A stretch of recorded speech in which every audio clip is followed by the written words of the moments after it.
ዝርዝራ ዜና ፕሬዝዳንት ኢሳያስ አፈወርቂ ሎም 18 መስከረም ካብ ቀዳማይ ሚኒስትር ህንዲ ናሬንድራ ሞዲ ዝተላኸ መልእኽቲ ተቀቢሎም እቲ መልእኽቲ ፕሬዝዳንት ኢሳያስ ኣብቲ ካብ 26 ክሳብ 30 ጥቅምቲ ኣብ ህንዲ ዝካየድ ዋዕላ ኣፍሪካን ህንድን ንኽሳተፍ ወጋዕ ዕድመ ዝሓዘ እዩ ነቲ መልእኽቲ ሒዙ ዝመጽእ ኣብ ሚኒስትሪ ጉዳያት ወፃኢ ህንዲ ስቴት ሚኒስተር ዶክተር ቪከ ሲንግ ህንዲ ምስ ኣፍሪካ ምትሕግጋዝን ሽርክነት ኣብ ምፍጣርን ኣተኪራ ንኽትሰርሕ ንኣፍሪካ እንታይ ከተበርክት ካብ ኣፍሪካ እንታይ ክትመሃር ከም ትኽእል ክትፈልጥ ድሌት ከም ዘለዋ ከምኡውን ምስ ሃገራት ኣፍሪካ ብዝተፈላለየ ጽላታት ምትሕግጋዝ ክትገብር ድልውቲ ምዃና ንፕሬዝደንት ኢሳያስ ገሊጹሎ ፕሬዝደንት ኢሳያስ ድማ ህንዲ ምስ ኣፍሪካ ዝህልዋ ዝምድና ከም ናይ ጌላን ጎይታን ዘይኮነ ኣብ ክልታዊ ምክብባር ዝተመርኮሰ ሽርክነታዊ ምትሕግጋዝ ክኸውን ኤርትራ ከም ትድግፍ ብምጥቃስ ኤርትራ ኣብ መዳያት ምምዕባል ዓቕሚ ሰብ ንግድ ኣገልግሎት መጓዓዝያን መራኸቢታትን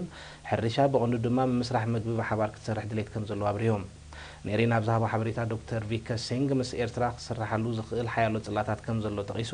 ህንዲ ብዘይ መሻርክቲ ዝብጻሕን ቀጻልነቱ ዝረጋገጽ እንቅስቃስ ከም ዘየለ ስለተኣምን ሃገራት ኣፍሪካ ዘቤታዊ ድሌታትን ዘውሕስ ውጥናት ኣብ ምድላው እቲ ዋዕላ እወታዊ ተራ ክጻወት ትጽቢት ከም ዘሎ ኣብሪሆም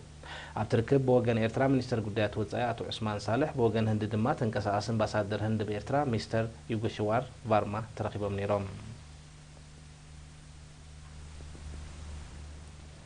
ምዕባይ ኣፍራይነትን ህሙናን ሓያል ቁጠባን መሰረት ምርግጋጽ መሰል ውሕስነትን ክብረትን ሰራሕተኛታት ስለዝኾነ ብዝለዓለ ከም ዝስርሓሉ ሃገራዊ ኮንፈደሬሽን ሰራሕተኛታት ኤርትራ ገሊጾም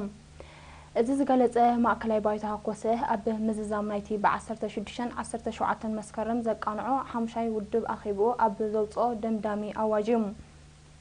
እቲ መግለጺ ምምዕባል ቁጠባን ምውሓስ ቁጠባዊ ሓርነትን ኣብ ምርግጋጽ ናጻ ሕርያ ፖለቲካዊ መስመር ጥራይ ዘይኮነ ኣብ ዜጋታት ብሓፈሻ ሰራሕተኛታት ድማ ብፍላይ ማሕበራዊ ውሕስነት ዓይነታዊ ለውጢ መናብሮን ስለዘምጽእ ሰራሕተኛታትን ማሕበሩን እቶታውነት ንምዕባይ ቀዳምነት ሂቦም ክሰርሕሉ ከም ዝግባእ ኣስሚሩሎም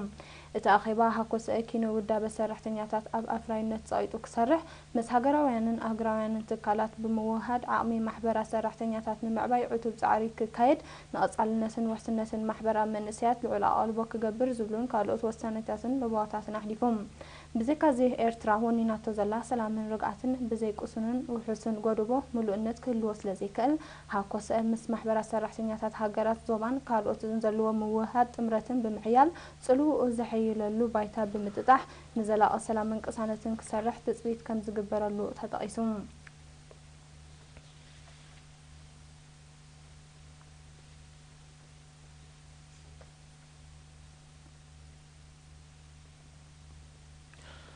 ህዝቢ ንዞባ ሓመልማሉ ውሕስነት ምግቢ ንምርጋጽ ኣብ 30 ንጥፈታት ተሳትፎኡን ምዕዛዝ ዝዓለመ መደባት ብዝለዓለ ክስራሓሉ ከም ዝግባእ ኣመሓዳሪ ንዞባ ኣቶ ያዕቆብ እድሪስ ሓቢሩ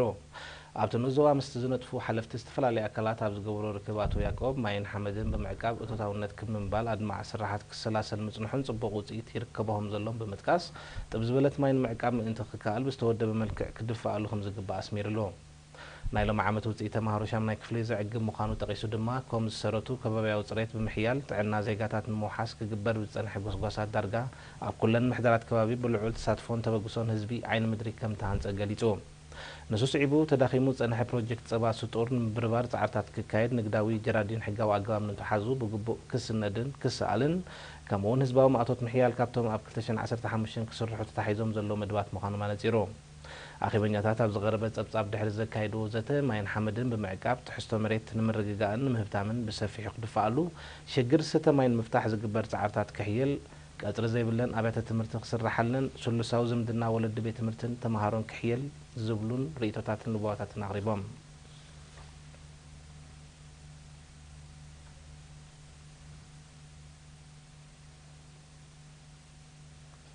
መንግስቲ ውሕስነት መግብን ቀረብ ስተ ማይን ንምውሓስ ኣብ ሓያል ጻዕሪ ከም ዝርከብ ዝፍለጥ እዩ በብከባቢኡ ሰላሰል ዘሎ ልምዓታዊ ንጥፈታት ድማ ኣብነት ናይዚ እዩ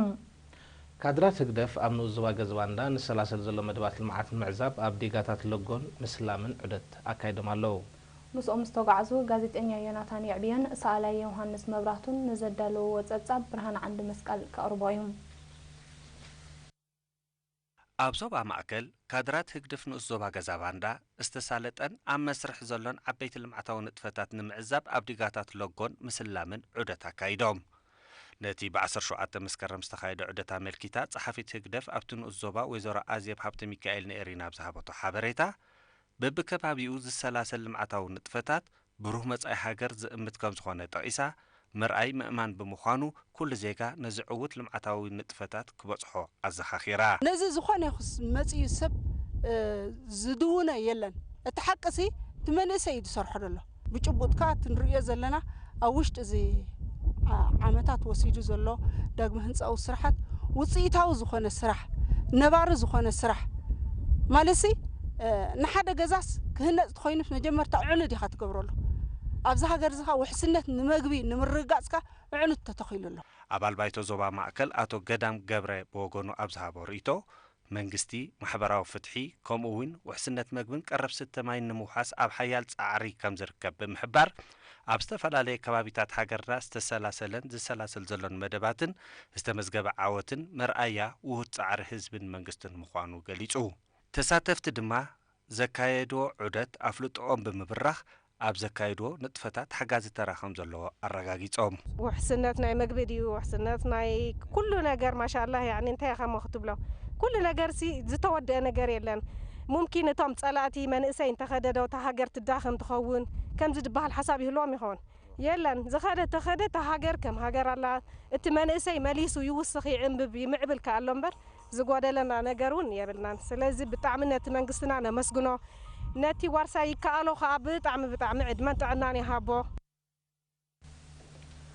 أب نوزوبا أوردت بموهد نبرتن مينستر طعنان كايد بتصنح صعري تريو حمام عصو كاب نايز حالف عامتات ازي كنزنكي دايركتور هوسبيتال أوردت دكتور حيلوم كيدان حبيروم نيرينا بزابا حبريتا دكتور حيلوم حمام عصو نمقصار بقدامنت صريت كابي كحلو سلازقبا بمتحبار هاماتن ممحدارن استسلاسل السراح مستي مينستر طعنا اب 15 ممحدارات كابي أوردت زعدلو نامسيان زكايدو منصار مدهانيتن اب مقصار حمام عبي حاجز كم زغبرا بريوم دكتور حيلوم اب موداتا زلنا وقتي كرامات سلازغونه نبرتي ستيو ماي صريت استحلو كخون صريت كابي ام بغبو كحلونا زهاخيروم أب نوزوبا أوردت حانت هوسبيتال حانتي ماكل تعنان سلسة مدبرات تعنان أقل قلوتي باكن زلوا سنرات تي هوسبيتال يملكت